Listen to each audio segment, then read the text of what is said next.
Salut les filles, on se retrouve aujourd'hui pour une nouvelle vidéo maquillage et en fait aujourd'hui on va parler du teint.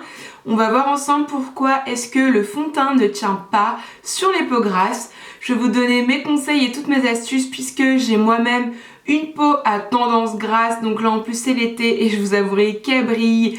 C'est un petit peu la folie, donc je vais vous donner mes conseils et mes astuces pour que votre fond de teint tienne toute la journée. C'est parti! Et là, premier conseil, ça c'est la base de la base, même si on a une peau grasse, on ne squeeze jamais l'étape de l'hydratation. On peut se dire, bon bah voilà, moi j'ai une peau grasse donc c'est pas possible, ça sert à rien de l'hydrater, elle est assez grasse comme ça. Non, pas du tout.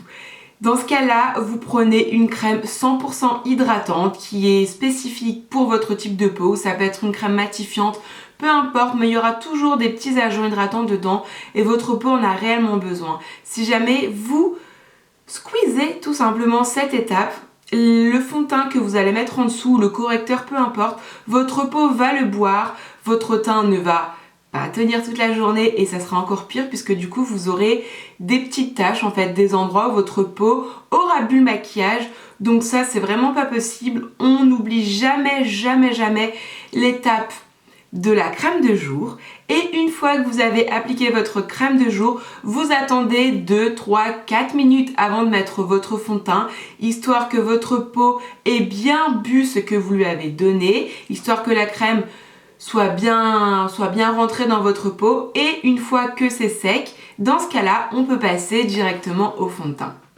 Une fois que vous avez appliqué votre fond de teint, votre correcteur, votre anti-cerne, surtout n'oubliez pas de poudrer, ça va permettre de fixer votre teint tout au long de la journée, ça va également permettre de le matifier.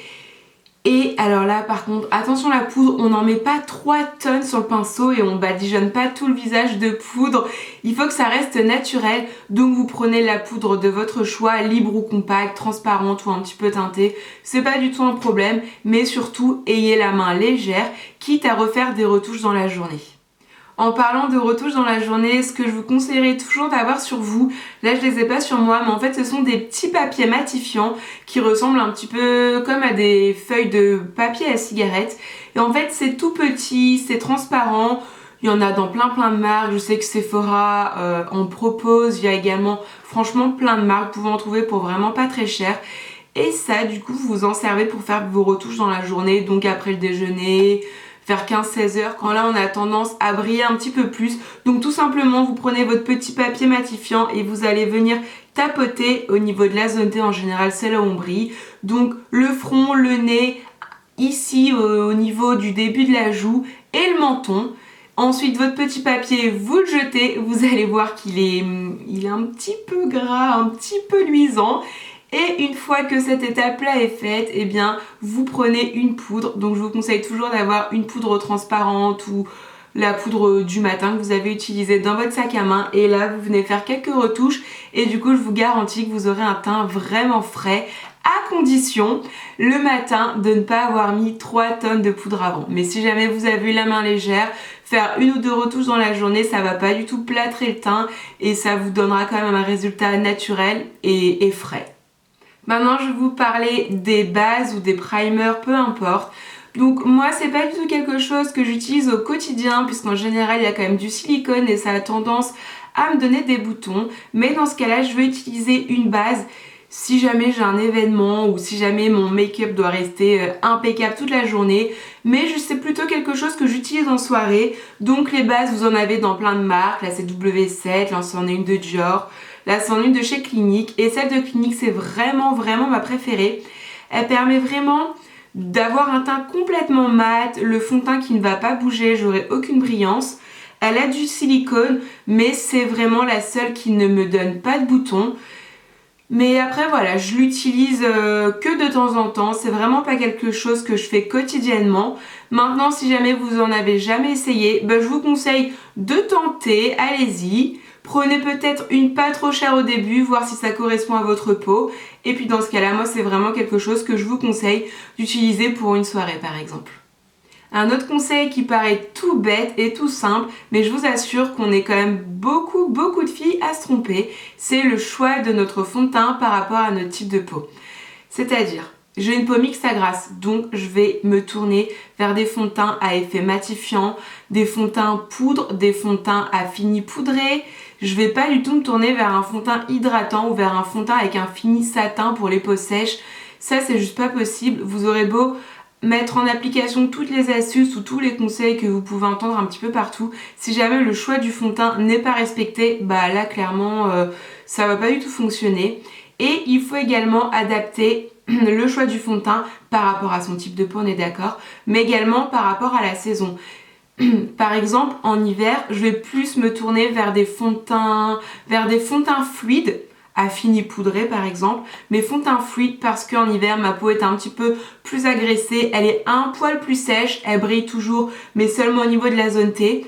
Donc je vais plutôt me diriger vers des fonds de teint fluides, alors qu'en été, entre ma peau qui est plutôt grasse, ma peau qui brille, la chaleur, le soleil, enfin là ça va être la cata si jamais j'utilise un fond de teint fluide. Donc dans ce cas là en été je me tourne personnellement un petit peu plus sur des fonds de teint compacts, des fonds de teint à fini poudré par exemple. Et là maintenant un conseil, je vous assure, qui est vraiment hyper utile quand on a la peau grasse. Je vous conseille vraiment d'utiliser des blushs mat.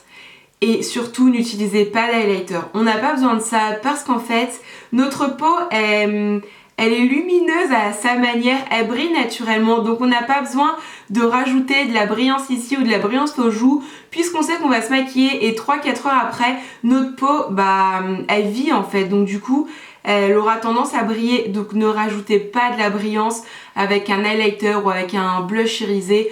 En été, personnellement, je le fais pas. En hiver, je le fais un petit peu plus, comme je le disais tout à l'heure, parce qu'elle a vraiment tendance à changer et à devenir un peu plus sèche. Mais en été, si je le fais, c'est la catastrophe, je brille de mille feux.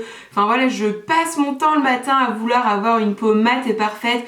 Donc c'est pas pour ajouter des blushs irisés et de l'highlighter. Vraiment, je vous conseille de surtout pas faire ça. Et enfin, maintenant, la dernière étape, une fois que vous avez appliqué votre crème hydratante, votre fond de teint et que vous avez choisi le bon fond de teint, que vous avez poudré et que vous avez appliqué un blush mat, pour vraiment être sûr que le fond de teint tienne toute la journée, il existe des petits sprays fixateurs de maquillage. Vous en avez un petit peu dans plein de marques. MAC en propose, Kiko certainement en propose, ELF en propose. Vous avez vraiment des marques un petit peu à prix complètement différents. Donc là-dessus, vous avez du choix. Et en fait, vous terminez par une petite touche de spray fixateur. Et vous allez voir que votre make-up vraiment ne bougera pas de toute la journée. Et voilà les filles, ma vidéo est maintenant terminée. Si jamais vous avez d'autres conseils, d'autres astuces, des produits magiques, une base magique, je sais pas, peu importe, un produit vraiment qui vous sauve la vie quand vous avez la peau grasse, n'hésitez pas à me le dire dans les commentaires, ça peut m'aider moi, mais ça peut également aider d'autres personnes. Et puis en attendant une prochaine vidéo, je vous fais plein de gros bisous et je vous dis à très vite. Bye!